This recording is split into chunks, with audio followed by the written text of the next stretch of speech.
अरे माँ, आ गई आप काम से। मैं अभी आपके लिए चाय बना देती हूँ। चाय? नहीं नहीं, मुझे तो जोरों की भूख लगी है। जा, जाकर मेरे लिए खाना परोस। तब तक मैं फ्रेश होकर आती हूँ। खाना?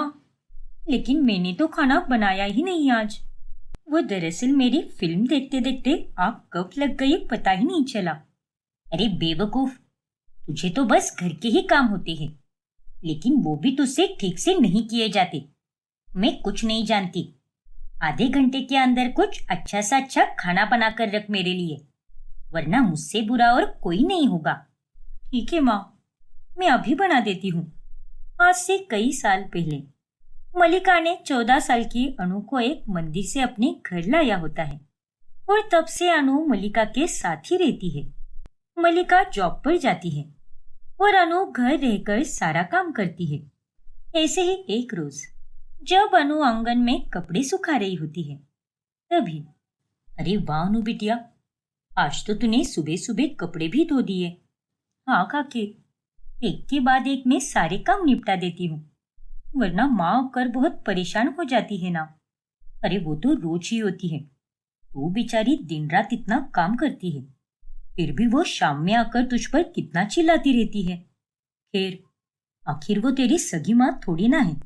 उसने तुझे मंदिर से इसीलिए उठाकर नहीं लाया था क्योंकि वो तुझे अपनी बेटी बनाना चाहती थी, बल्कि उसने तो इसीलिए लाया था ताकि वो तुझे अपनी मुफ्त की नौकरानी बना सके। क्या? हाँ बेटा, ये बात कड़वी जरूर है, लेकिन उतनी ही सच है। नहीं काकी, ऐसा नहीं हो सकता। माँ बहुत अच्छी है और वो मुझसे बहुत प्यार करती है। ये तेरी गलतफहमी है बेटा। अरे अगर वो तुझसे प्यार करती तो तुझे पढ़ाती लिखाती, तुझे हर तीज त्योहार पर नए कपड़े दिलाती, लेकिन तू तो मुझे रोज इन्हीं 2 से 3 कपड़ों में ही दिखती है क्योंकि माँ अकेले ही पैसे कमाती है और उनके पास मुझे पढ़ाने के लिए इतने पैसे ही नहीं है। इसलिए मेरी पढ़ाई भी छूट गई। और रही बात मेरे नए कपड़ों की, तो वो तो कहती है कि मैं जरूर दिलाऊंगी, लेकिन मैं उनके पैसे बर्बाद नहीं करना चाहती, इसीलिए मैं उन्हें मना कर देती हूँ। खैर, मैं तुझे कितना भी समझाऊं, फिर भी तू नहीं समझ पाएगी क्योंकि उस मल्लिका ने तेरी आंखों पर अपने प्यार की पट्टी जो बांध रखी है। इतना कहकर विमला अपने घर के अंदर चली जाती है। फिर एक रोज, अरे माँ, वो पड़ोस की मानसी है ना, उसकी अब शादी होने वाली है। लेकिन मेरी शादी कब होगी माँ? ये तू क्या बोल रही है अनु? तू मुझे छोड़कर जाना चाहती है? अरे नहीं माँ, मेरा वो मतलब बिल्कुल नहीं था। ठीक है, तुझे अपनी जिंदगी में लाने से पहले भी मैं अकेली ही थी और अब तू भी मुझे छोड़कर जाना चाहती है। जा, चली जा मुझे छोड़कर। अरे नहीं माँ, ऐसा कुछ भी नहीं है। मैं आपको छोड़कर कभी नहीं जाऊंगी, इसलिए आप इस तरह से उदास मत हो माँ। आपने मुझे वहां से उठाकर अपने पास लाया, एक अच्छी जिंदगी दी, इसीलिए आप जो भी बोलोगी मैं वो सब करूंगी क्योंकि आपकी खुशी में ही मेरी खुशी है माँ। नहीं बेटा, ये एहसान मुझ पर मत कर। माफ कर दो ना माँ, मैं फिर से शादी के बारे में बात भी नहीं करूंगी। ठीक है, चल अब मेरे लिए बढ़िया सा कुछ बना दे, और हाँ, मेरे कमरे की भी सफाई कर दे। ठीक है माँ, अभी कर देती हूँ। और आपके लिए बढ़िया से छोले भटूरे भी बना देती हूँ, आपको वो बेहद पसंद है ना? हाँ बेटा, जल्दी से बना दे। अनु मलिका की खुशी के लिए कुछ भी करती है, लेकिन मलिका के मन में कुछ और ही चल रहा होता है। बेवकूफ कही की, इसे लगता है कि मैं इसे तहे दिल से प्यार करती हूँ, लेकिन सच्चाई तो ये है कि इसे तो मैंने बस अपने फायदे के लिए ही लाया था, इसीलिए मैं इसकी शादी कभी नहीं कराऊंगी। मैं क्या बेवकूफ हूँ क्या, जो अपना ही नुकसान कर दूं? अच्छी खासी फ्री फंड में नौकरानी भला जाने कैसे दूं मैं? फिर एक रोज जब अनु का जन्मदिन आता है, तभी देख अनु, आज घर पर मेरी सहेलियां आने वाली है, तो उनके लिए कुछ मस्त मस्त पकवान बना दे। ठीक है माँ, बना दूंगी मैं। वैसे आपको याद है ना कि आज क्या है? नहीं तो कोई खास दिन है क्या आज? अरे नहीं माँ, कुछ भी नहीं। आप बेफिक्र रहिए, मैं आपके लिए सारे पकवान बना दूंगी। ठीक है बेटा। फिर अनु रसोई में खाना पकाते समय खूब रोती है। हर साल की तरह इस साल भी माँ को मेरा जन्मदिन याद ही नहीं रहा।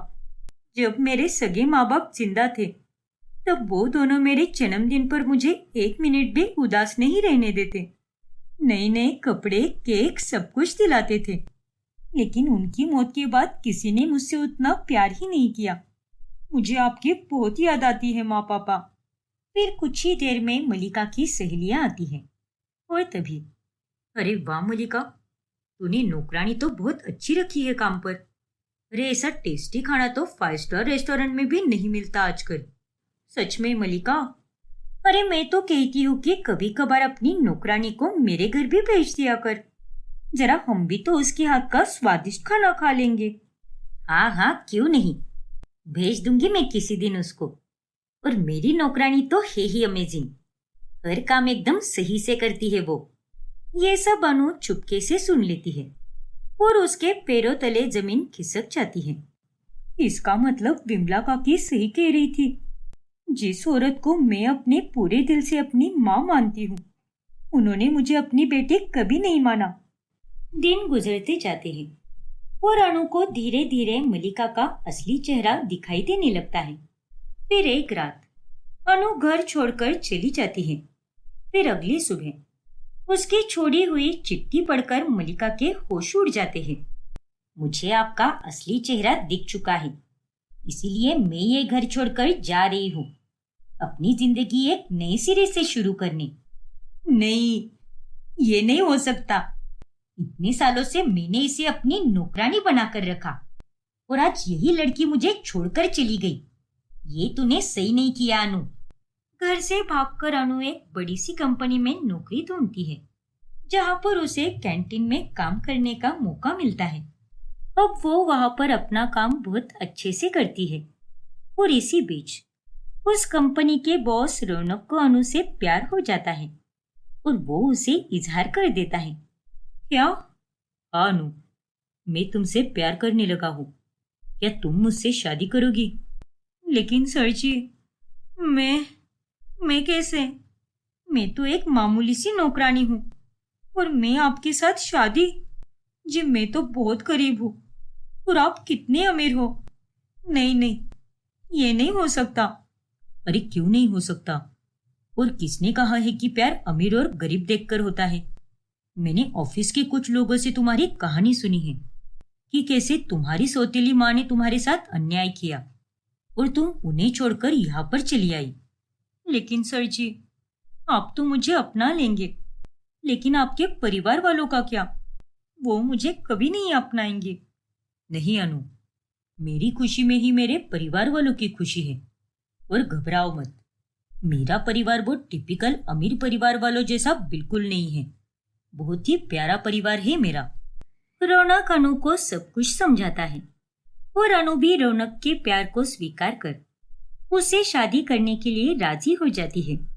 अब अगले कुछ ही दिनों में उसकी शादी हो जाती है और ये खबर अखबारों में छप जाती है और उसे पढ़कर मलिका हैरान रह जाती है। बाप रे, ये चमत्कार कैसे हो गया? ये तो किसी फिल्म की कहानी लग रही है। कल की गरीब बेसहारा अनु आज इतने बड़े पैसे वाले परिवार की बहू बन गई है। ये तो होना ही था मलिका। ऊपर वाले के घर में देर है लेकिन अंधेर नहीं। अब देखना, जितने कष्ट उस अनु ने सहन किए हैं ना, उससे कई गुना ज्यादा ऊपर वाला उसे खुशियां भी देगा और साथ ही तुझे तेरे पापों की सजा भी मिलेगी। बकवास बंद कर विमला, बड़ी आई मुझे सिखाने वाली। अरे मुझे तो शक है कि तूने ही उसे भगाया है। सच सच बता, इन सब के पीछे तेरा ही हाथ है ना? अरे मैं तेरी तरह कोई कच्ची खिलाड़ी नहीं हूँ। जो भी करती हूँ डंके के चोट पर करती हूँ। और अगर मैंने अनु को भगाया भी होता तो मैं तुझे सामने से कहती, लेकिन इन सब में मेरा कोई हाथ नहीं है। शादी के बाद अनु के ससुराल वाले उसे बहुत प्यार देते हैं। अरे माँ जी, पापा जी, आप दोनों बैठ जाइए, मैं आपको खाना परोस देती हूँ। ओहो अनु, तू चिंता क्यों कर रही है? हमारे घर पर नौकर चाकर है, तो वो ये सारे काम कर लेंगे। हाँ बहू, अरे आज तक तुमने बहुत कष्ट किया है, इसलिए इस घर में तुम आराम से रहो और इसे अपना ससुराल नहीं बल्कि अपना मायका ही समझो। सच में आप दोनों मेरे सास ससुर नहीं बल्कि मेरे माँ पापा के जैसे ही हो।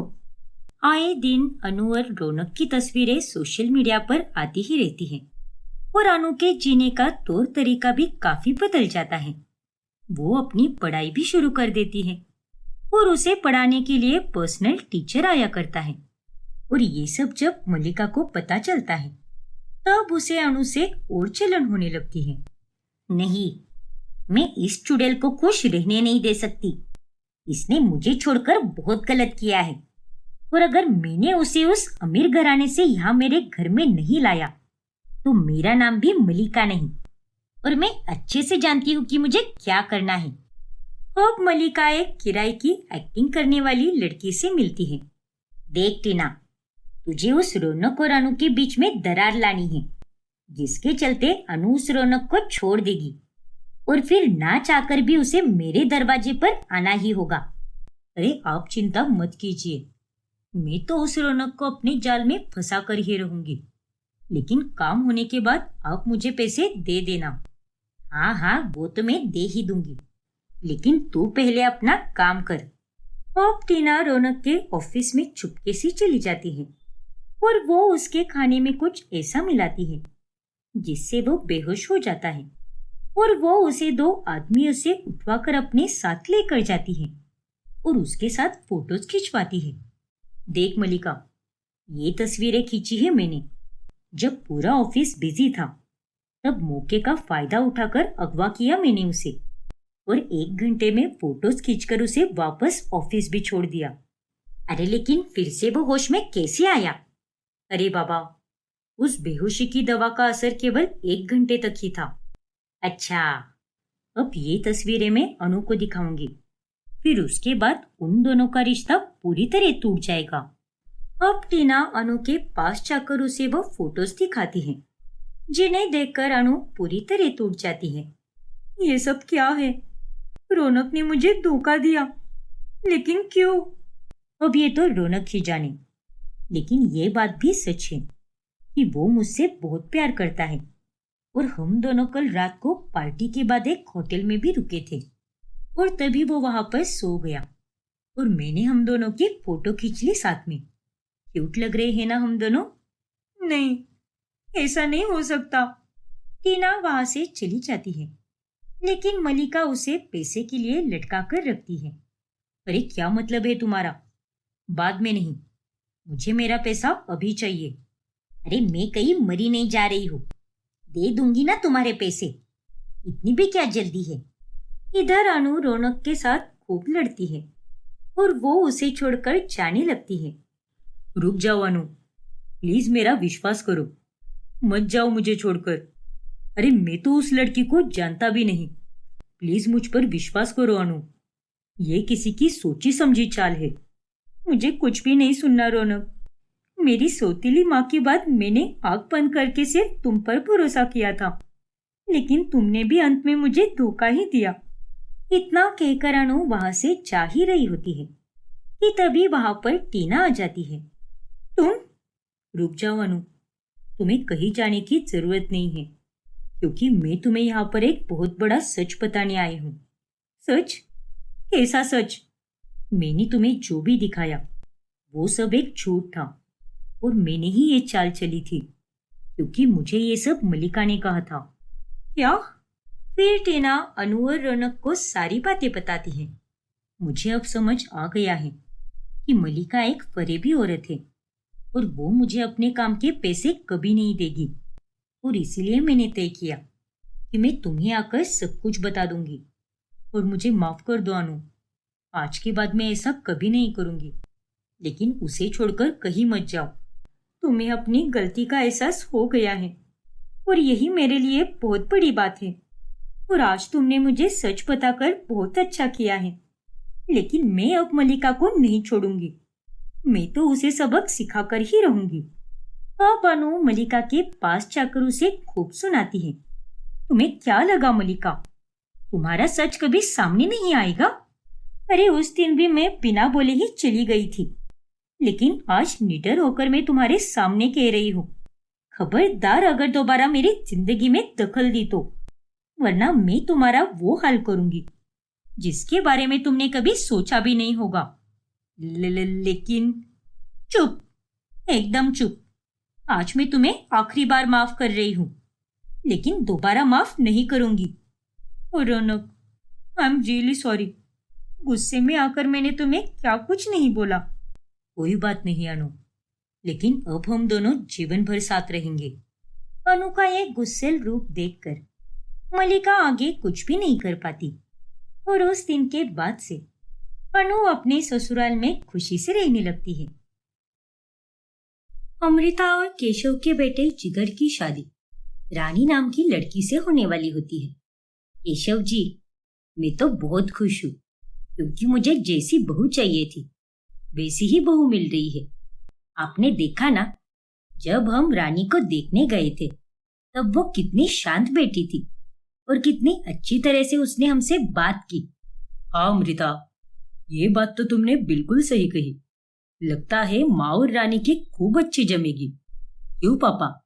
हाँ बेटा, इसकी बातों से तो मुझे भी वैसे ही लग रहा है। तो अच्छी बात है ना, वरना आजकल की बहुएं कितनी बदतमीज और नालायक होती है। ऐसी बात नहीं है माँ, आजकल के जमाने में भी अच्छी बहुएं होती है और मुझे पूरा विश्वास है कि रानी एक अच्छी बीवी और बहू बनकर दिखाएगी। फिर शादी के बाद एक रोज रानी शाम का खाना बनाती ही नहीं।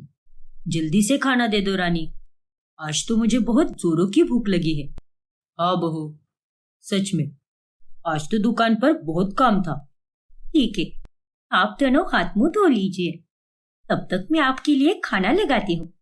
लेकिन 1 मिनट बाद रानी रसोई के बाहर आकर कहती है, अरे माँ जी, आपने आज खाना क्यों नहीं बनाया? क्या? खाना तो तू बनाती है ना बहू, तो मुझसे क्यों पूछ रही है?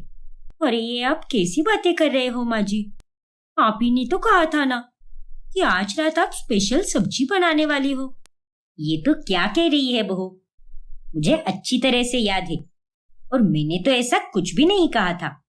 हे भगवान, माँ जी, अब भला मैं आपसे झूठ क्यों बोलूंगी?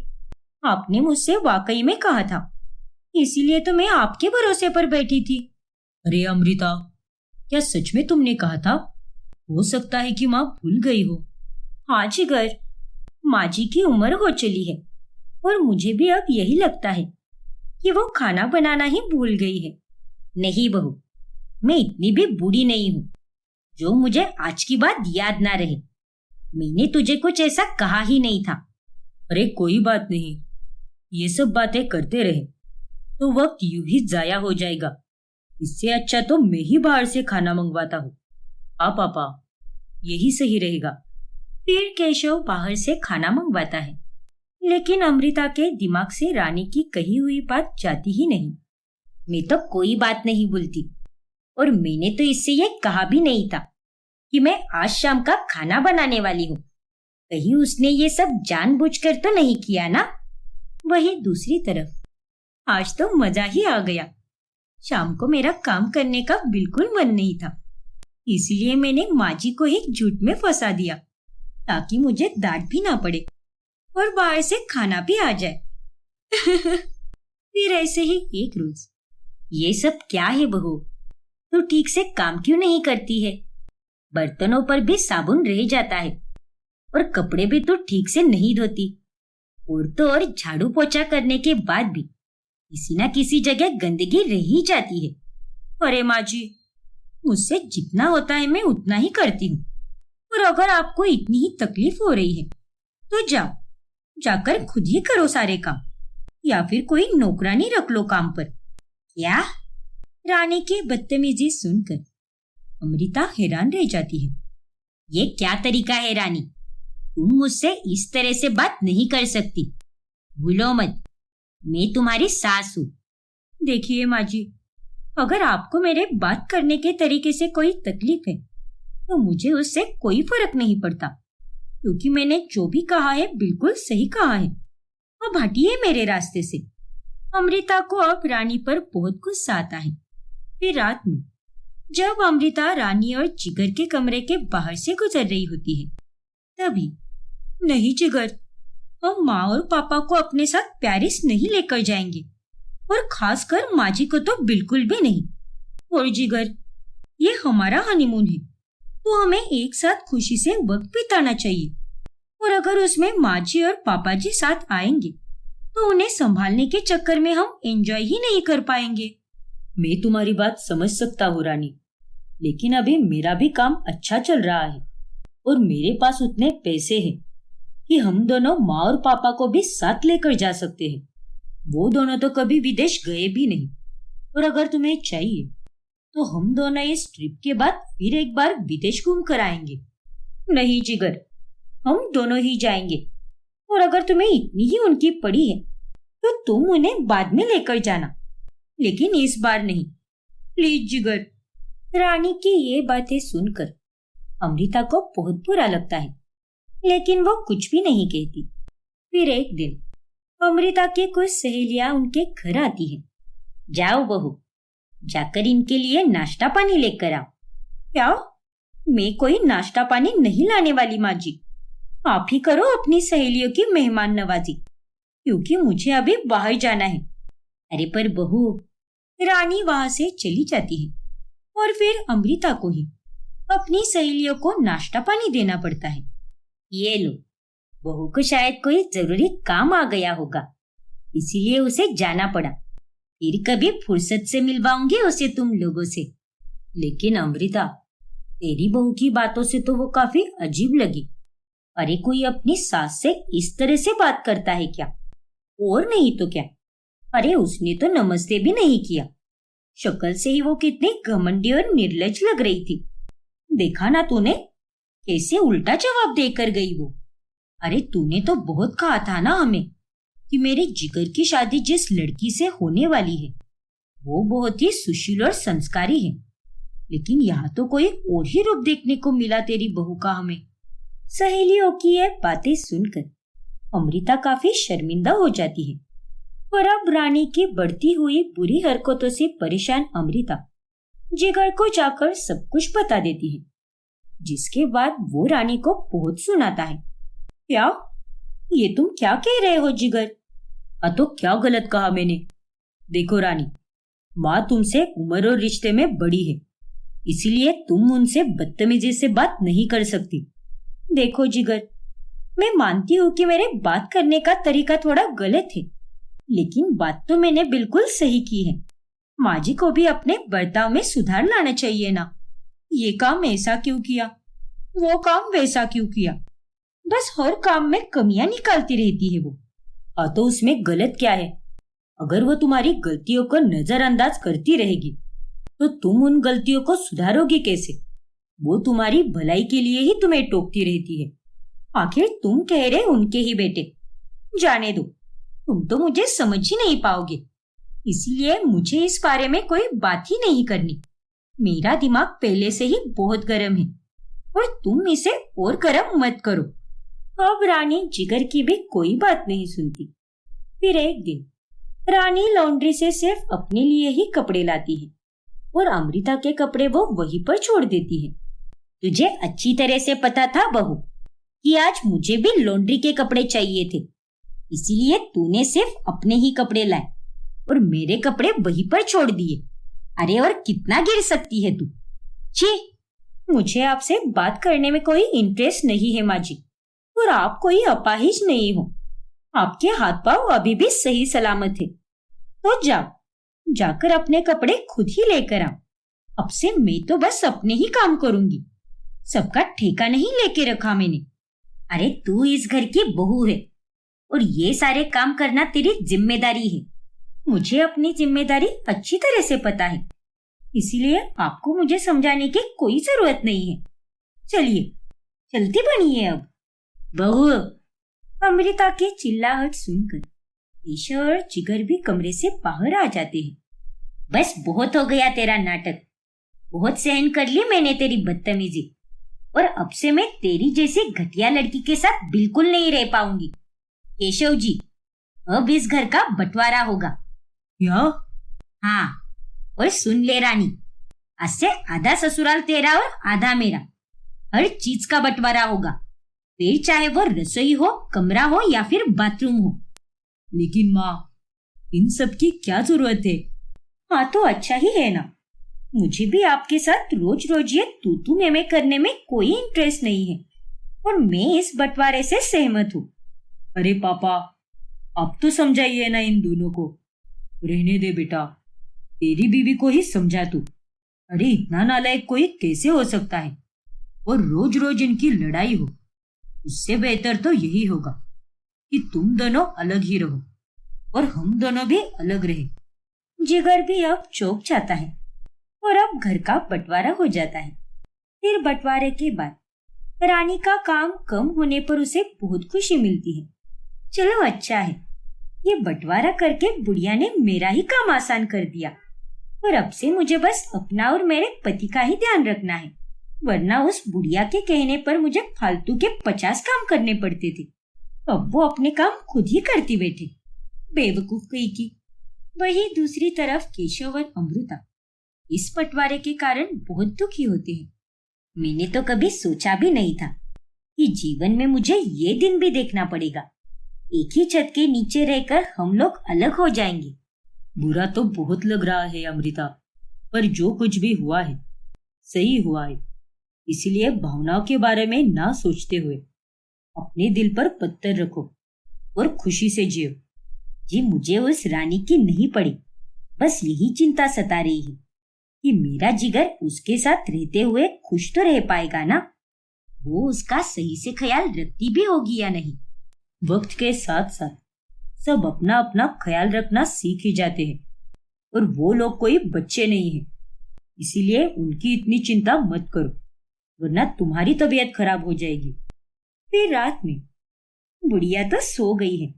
एक काम करती हूँ, उसके फ्रिज में से आटा और सब्जी लेकर आती हूँ। फिर सुबह होने के बाद में मैं जिगर को वही सब्जी और रोटियां गरम करके दे दूंगी ताकि मेरा काम आसान हो जाए, वरना सुबह सवेरे इतना काम करने में मुझे बहुत आलस आता है। फिर रानी अमृता की रसोई में जाकर सब्जी और आटा चुरा रही होती है कि उतने में वहां पर अमृता आ जाती है और वो उसे पकड़ लेती है।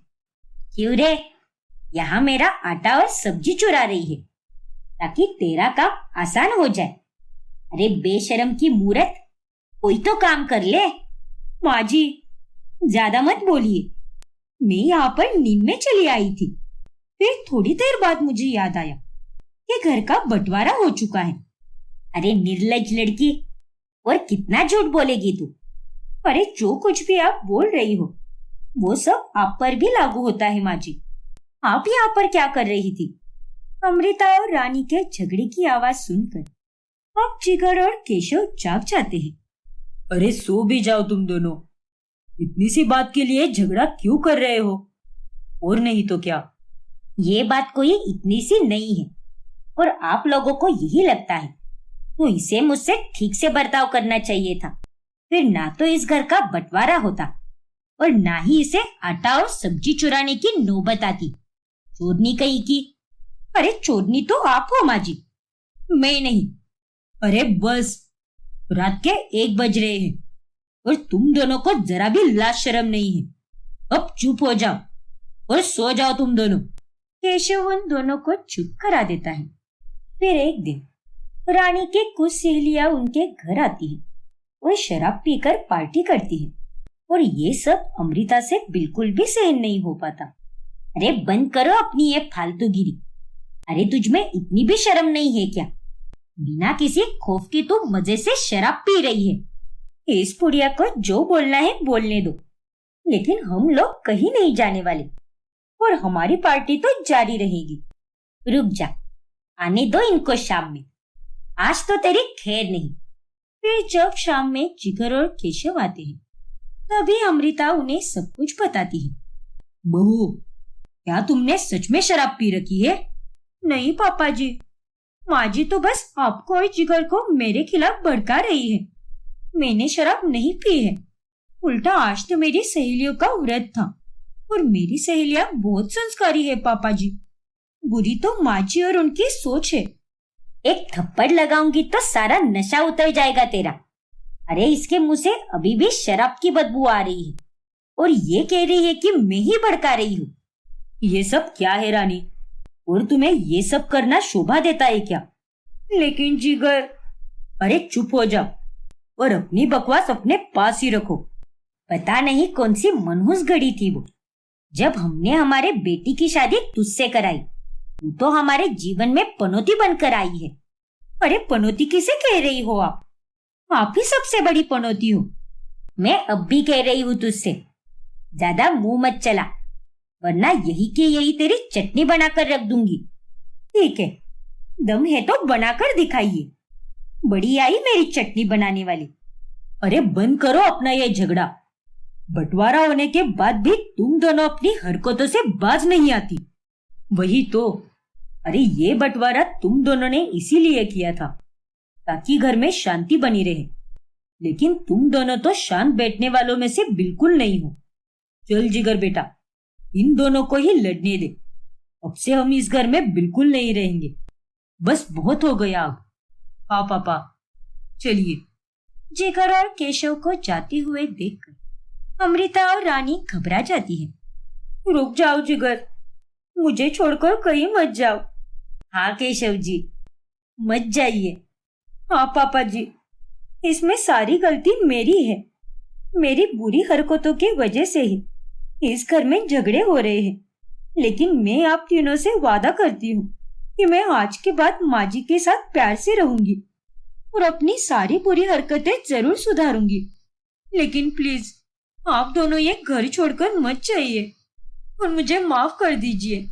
रानी की यह विनती सुनकर वो तीनों उसे माफ कर देते हैं और पूरा परिवार वापस खुशी से एक साथ रहने लगता है। संजना बहू, आज रात को जल्दी सो जाना, क्योंकि अब कल से तुझे रोज सुबह 5 बजे उठना है और नहा धोकर निकलना है। क्या? लेकिन कहाँ माँ जी? अरे सुबह की सब्जी लाने। सुबह की सब्जी?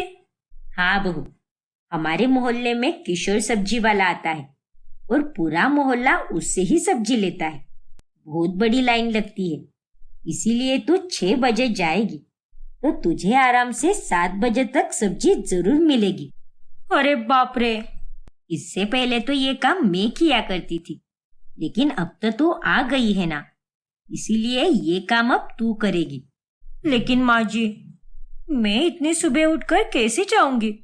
मेरे खानदान में भी आज तक इतनी सुबह कोई नहीं उठा होगा। देखो बहू, अब तुम्हें अपने बहू होने का कर्तव्य तो निभाना ही पड़ेगा। आखिर कब तक ये काम मुक्ता करती रहेगी? और वैसे भी सुबह सुबह जल्दी उठना भी सेहत के लिए काफी फायदेमंद होता है। ठीक है पापा जी, मैं उठ जाऊंगी। अब संजना रात को सोने से पहले अलार्म लगा देती है। फिर अगले सुबह अलार्म बार बार बजता है, लेकिन संजना उठती ही नहीं और नींद में चिढ़कर वो अपने अलार्म को पति आयुष के चेहरे पर पटक देती है। अरे यार संजना, कितनी जोर से लगी मुझे। तुम्हारा दिमाग खराब हो गया है क्या? ओ तेरे, माफ कर दो आयुष, वो मैं नींद में थी ना, इसीलिए कुछ समझ ही नहीं पाई। लेकिन अच्छा हुआ जो तुमने मुझे चिल्लाकर उठा दिया, वरना आज तो मैं सब्जी ही नहीं ला पाती। फिर संजना फटाफट नहा धोकर सब्जी लाने जाती है। 1 घंटे तक लाइन में खड़े रहने के बाद आखिरकार उसे सब्जी मिल ही जाती है। आज तो मेरी शामत ही आ गई थी माँ जी, मुझे तो पता भी नहीं था कि इतनी सुबह भी लोग जाग जाते हैं। हाँ बहू, यहाँ के सारे लोग जल्दी ही उठते हैं, लेकिन कोई बात नहीं, अभी तो नई नई आई है ना, इसीलिए तुझे थोड़ी तकलीफ होगी। लेकिन देखना, एक बार सुबह जल्दी उठने की आदत पड़ गई ना, तो तुझे भी बहुत अच्छा लगेगा। उसके बाद संजना सिर्फ 2 दिन के लिए ही उठती है और उसके बाद वो सोई ही पड़ी रहती है और घर में सुबह की सब्जी आती ही नहीं। माफ कीजिए माँ जी, आज मैं उठ ही नहीं पाई, लेकिन कल से ऐसा बिल्कुल नहीं होगा। मैं रोज सुबह की सब्जी लाऊंगी।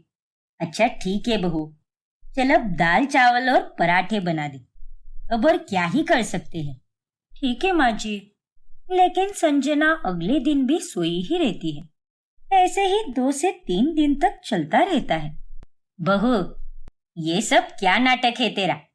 अरे हम सबको क्या पागल समझ के रखा है क्या तूने? आखिर तू जल्दी क्यों नहीं उठ रही? अरे माँ, रात को ये देर तक फिल्में और वेब सीरीज देखती रहेगी तो सुबह जल्दी कैसे उठ पाएगी? इसे तो मैंने भी समझाया, लेकिन ये तो मेरी कोई बात नहीं सुनती। बकवास मत करो आयुष। मैं कहाँ देर रात तक जागी रहती हूँ।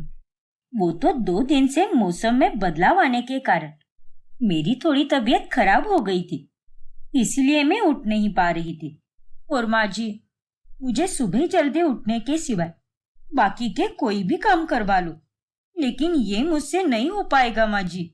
अरे ओ नालायक लड़की, ये क्या बात हुई भला? अगर तू दिन का पहला काम ही नहीं करेगी तो अपने घर गृहस्थी कैसे चलाएगी तू? देखिए माँ जी, आप चाहे मुझे सोताने दे दो, लेकिन मैं सुबह जल्दी उठ ही नहीं पाऊंगी। सच कह रही हूं मैं। अच्छा ठीक है। अब क्या ही बोलूं मैं तुझे। अगर तू सुबह की सब्जी नहीं ला सकती तो फिर ये काम मुझे ही करना पड़ेगा। अब से सुबह का खाना मैं बनाऊंगी और रात का खाना तू बनाएगी। अब ये तो चलेगा ना तुझे, या फिर इसमें भी कोई दिक्कत है? चलेगा नहीं दौड़ेगा माँ जी, पर मुझे इसमें कोई दिक्कत नहीं है। और माँ, जाने दे बेटा, अब इससे जबरदस्ती काम करवाने का कोई फायदा नहीं है। उससे अच्छा मैं ही कर लेती हूँ। इतना कहकर मुक्ता वहां से चली जाती है।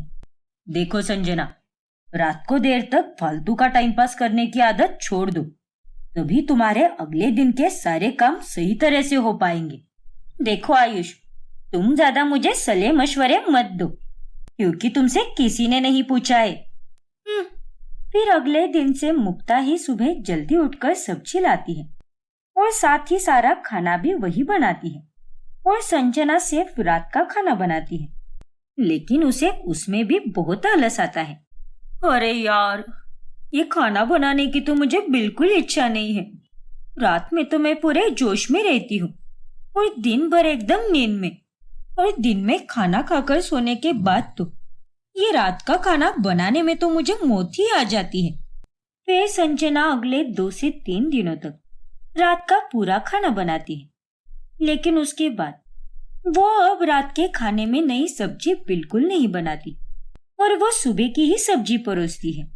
अरे ये क्या, मैंने सुबह का खाना बनाकर तेरा आधा काम कम कर दिया है और अब तू शाम में बस रोटियां बना रही है। शाम की दूसरी सब्जी कहाँ पर है? वो क्यों नहीं बनाई तूने? अरे तुझे मैंने थोड़ी सी छूट क्या दे दी? तू तो मेरे सर पर बैठकर नाचने लगी है। लेकिन माँ जी, मैंने आपको थोड़ी ना कोई 2 दिन पुरानी सब्जी दी है। ये तो सुबह की ही सब्जी है। अब वो बच गई थी ना, इसीलिए आज के दिन इसे खा लीजिए। अरे लेकिन तुझे अच्छी तरह से पता है कि शाम में इस घर में नई सब्जी बनती है। तेरे मायके वाले खाते होंगे सुबह की सब्जी, लेकिन हमारे यहाँ पर ऐसा नहीं चलता। यहाँ पर शाम में भी कुछ नया बनाना पड़ता है। देखिए माँ जी, इतना सब मुझसे नहीं हो पाएगा। मैं शाम में रोज रोज नई सब्जी नहीं बना सकती। अब चुपचाप यही सुबह की सब्जी खाइए, फोकट में मेरा दिमाग मत खाइए। बहू, ये क्या तरीका है अपनी सास से बात करने का? माफ कीजिए पापा जी, लेकिन जहाँ पर मैं गलत नहीं हूँ वहां पर मैं चुप नहीं रहूंगी। माँ जी खामखा बहस कर रही है। संजना किसी की एक नहीं सुनती और हफ्ते में बस 1 या 2 बार ही वो रात में खाना बनाती है और बाकी के दिन वो केवल रोटियां ही बनाती है। ऐसे ही एक दिन जब घर में मेहमान आने वाले होते हैं, तभी देख बहू, आज मुझे तेरा कोई नाटक नहीं चाहिए। चुपचाप तुझे 2 सब्जियां बनानी पड़ेगी। घर में मेथी है तो तू आलू मेथी बना दे और पालक पनीर भी बना दे। अच्छे से बनाना, क्योंकि आज घर में मेहमान आ रहे हैं और उन्हें घर में बना खाना बहुत पसंद है। ठीक है माँ जी, मैं बना दूंगी। संजना को उस दिन भी बहुत आलस आता है, इसीलिए वो रेस्टोरेंट से खाना मंगवाने का तय करती है। हाँ हाँ, वही एड्रेस है। और जब तुम खाना डिलीवर करने आओगे ना, तो मेरे घर के पीछे के गेट से आना, सामने के गेट से बिल्कुल मत आना। ठीक है मैम। लेकिन वो डिलीवरी बॉय खाना पीछे के गेट से देना भूल जाता है और वो सामने के गेट से आ जाता है और घर का दरवाजा मुक्ता ही खोलती है और मेहमान देख लेते हैं कि मुक्ता ने बाहर से खाना मंगवाया है। अरे ये क्या मुक्ता, तुमने बाहर से खाना मंगवाया है? अरे तुम्हें अच्छी तरह से पता है कि हमें बाहर का खाना बिल्कुल भी पसंद नहीं है। अरे हम तो यहाँ पर घर का खाना खाने आए थे और तुम हमें ये सब खिला रही हो। हमें तुमसे ये उम्मीद बिल्कुल नहीं थी। अरे नहीं, ऐसी कोई बात नहीं है। ये खाना मैंने आपके लिए नहीं मंगवाया है। अब झूठ मत बोलो मुक्ता। और अगर तुमने ये खाना हमारे लिए नहीं लाया है तो जाकर हमारे लिए बनाया हुआ खाना लेकर आ। बहू, सारा खाना तैयार तो है ना? माँ जी, ये दोनों सब्जियां मैंने ही मंगवाई है और यही मेहमानों का खाना है। क्या? देखा मुक्ता, तुम्हारी बहू खुद सच कबूल कर रही है। अब बस बहुत हो गया, हम यहाँ पर 1 मिनट भी नहीं रुकेंगे। अरे जब तुम्हें हमें बाहर का ही खाना खिलाना था तो फोन पर ये क्यों बोला कि आपके लिए हम घर का गर्मा गर्म खाना बनाएंगे? जैसे आप सोच रहे हो वैसा बिल्कुल भी नहीं है। एक बार मेरी बात तो सुन लीजिए। लेकिन मेहमान रूठकर वहां से चले जाते हैं, जिसके बाद मुक्ता संजना पर बहुत गुस्सा करती है। अरे हफ्ते में 1 या 2 बार ही तू रात में सब्जी पकाती है, कम से कम आज मेहमानों के लिए तो कुछ काम कर लेती है। आखिर कोई इतना नालायक कैसे हो सकता है? देखिए माँ जी, मुझे सिर्फ खाना बनाने का ही काम नहीं रहता है, बाकी के भी ढेरों काम रहते हैं। इसीलिए आप मुझे इतना मत सुनाइए। और अगर आपको रोजाना दोनों टाइम अलग अलग सब्जियां खानी है तो आप एक नौकरानी लगाओ, लेकिन मुझसे ये सब बिल्कुल नहीं होगा। इस तरह अब संजना भी मुक्ता को सुना देती है। फिर मुक्ता ये सारी बातें अपनी बेटी तेजस्वी को फोन करके बताती है तो तेजस्वी गुस्से में आग बबूला हो जाती है। आप फिक्र बिल्कुल मत करो माँ, क्योंकि अब मैं वहां पर आकर संजना को अच्छे से सबक सिखाऊंगी। फिर तेजस्वी अपना सामान लेकर कुछ दिनों के लिए अपने मायके चली जाती है। अरे संजना, सुबह भी माँ ही खाना बना रही थी और अभी का खाना भी माँ ही बना रही है। अरे अगर सारे काम माँ को ही करने हैं तो तुम इस घर पर क्यों हो? देखिए दीदी, सुबह की सब्जी बची हुई है तो उसे ही खा सकते हैं ना। दोबारा रात के लिए नई सब्जी बनाने की क्या जरूरत है? जरूरत है संजना, क्योंकि परिवार में सबकी अलग अलग पसंद होती है और सबकी पसंद का ख्याल रखना हमें आना चाहिए। किसी को अगर सुबह की सब्जी पसंद नहीं आई तो वो शाम में बनी हुई सब्जी खा सकता है। अरे माँ की उम्र तो देखो, इस उम्र में भी वो इतना खड़ा रहकर काम करती है। उन्हें देखकर तुम्हें शर्म नहीं आती क्या? दीदी, आप क्या यहाँ पर मुझे भाषण देने आई हो क्या? और अगर ऐसा ही है ना तो काम का बंटवारा कर लो, क्योंकि मैं अकेली इतना सब कुछ नहीं कर सकती। संजना अपनी ननद को भी नहीं छोड़ती और वो उसे भी उल्टे बोल बोल देती है। फिर एक शाम जब संजना बाहर गई होती है तब वो घर आने पर देखती है कि सभी लोग बाहर जा चुके हैं।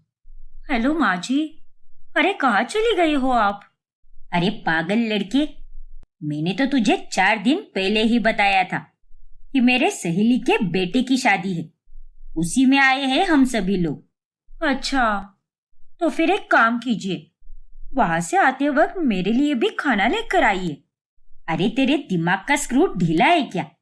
शादी से कोई खाना लेकर आता है क्या? ये सब शोभा नहीं देता। अरे उसमें क्या हुआ माँ जी, कम से कम सब्जी तो लेकर आइए। नहीं, मैं ये सब बिल्कुल नहीं करूंगी। अच्छा ठीक है, तो फिर वहां से घर आते समय मेरे लिए किसी अच्छे से रेस्टोरेंट से सब्जी लेकर आइए, मैं अपने लिए रोटियां बना दूंगी।